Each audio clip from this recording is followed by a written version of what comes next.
अस्सलाम वालेकुम। कैसे हैं आप सब? उम्मीद करती हूँ कि सब खैरियत से होंगे। आज की इस वीडियो में मैं आपसे इफ्तारी से मुतल्लिक कुछ टिप्स शेयर करूँगी। लेकिन उससे पहले अगर आपने मेरा चैनल सब्सक्राइब नहीं किया तो सब्सक्राइब करके घंटी का बटन ज़रूर दबा दें। आपको मालूमाती वीडियोज़ बर वक्त मिलेंगी। इफ्तारी के लिए टिप्स। इफ्तार में खट्टी चीज़ें खाने के बाद दूध या मिल्क शेक वगैरह का इस्तेमाल ना करें। इससे तेज़ाबियत, बदहज़मी, डायरिया और हार्ट बर्न हो सकता है। तली हुई और तेज़ मसालों वाली चीज़ें इस्तेमाल ना करें बल्कि फलों का इस्तेमाल करें। सारा दिन रोज़ा रखने के बाद जब आप रोज़ा खोलते ही तली हुई चीज़ों का इस्तेमाल करते हैं तो ये बदहज़मी, तेज़ाबियत और मोटापे का बाइस बनता है। रोज़ा खोलने से 15 मिनट पहले ही सब कुछ बनाकर फ़ारिग हो जाएं। तलने वाली चीज़ें पहले ही फ्राई करके रख लें और इस कीमती वक्त में दुआ मांगे। इफ्तारी कैसे की जाए?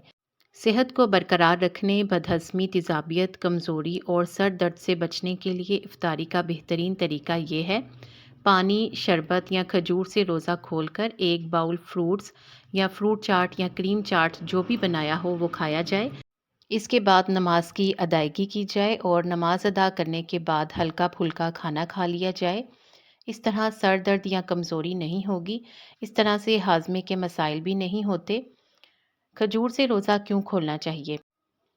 खजूर चूँकि ग़िज़ाइयत से भरपूर होती है, जैसा कि हम सब लोग जानते हैं, इसमें न्यूट्रिएंट्स भी काफ़ी मिक़दार में होते हैं। ये हमारी एनर्जी को बढ़ाती है और फ़ाइबर होने की वजह से कब्ज़ का मसला भी नहीं होता। अगर खजूर फ़िल वक़्त मयस्सर ना हो तो आप खुश्क खजूर यानी छुहारे से भी रोज़ा इफ़्तार कर सकते हैं। खजूर में पोटाशियम की बड़ी मिकदार होती है जिसकी वजह से जोड़ों के दर्द, अकड़न और थकावट में भी खजूर राहत पहुंचाती है। दिमागी सेहत के लिए मुफीद है, कोलेस्ट्रॉल को कम करती है और खून की कमी को पूरा करती है। तुख्मे मलंगा का इस्तेमाल। तुख्मे मलंगा रमज़ान के महीने में बहुत फ़ायदेमंद है। इसको पानी या दूध में मिलाकर इस्तेमाल किया जा सकता है। इसमें दूध से 5 गुना ज़्यादा कैल्शियम होता है और इसमें विटामिन सी की भी काफ़ी मिकदार होती है। नारंगी के मुकाबले में इसमें 7 गुना ज़्यादा विटामिन सी पाया जाता है। वज़न कम करने में ये मददगार है, एक्ने को कंट्रोल करती है। जिस्म की गर्मी को तुख्मे मलंगा दूर करता है, कब्ज़ भी दूर करता है, निज़ाम हाज़मा इससे बेहतर होता है और दिमाग पुरसकून रहता है। आंतों की सफाई में भी तुख्मे मलंगा अहम किरदार अदा करता है। अफ्तारी के लिए जब भी फ्रूट चाट बनाएं तो फ्रूट चाट में तरबूज का इस्तेमाल ना करें, यह हैज़ा होने का सबब बन सकता है। बल्कि अफ्तारी के बाद जब भूख लगे तो तब खाएं। अगर वज़न कम करना चाहते हैं तो ग्रीन टी या नींबू पानी का इस्तेमाल करें।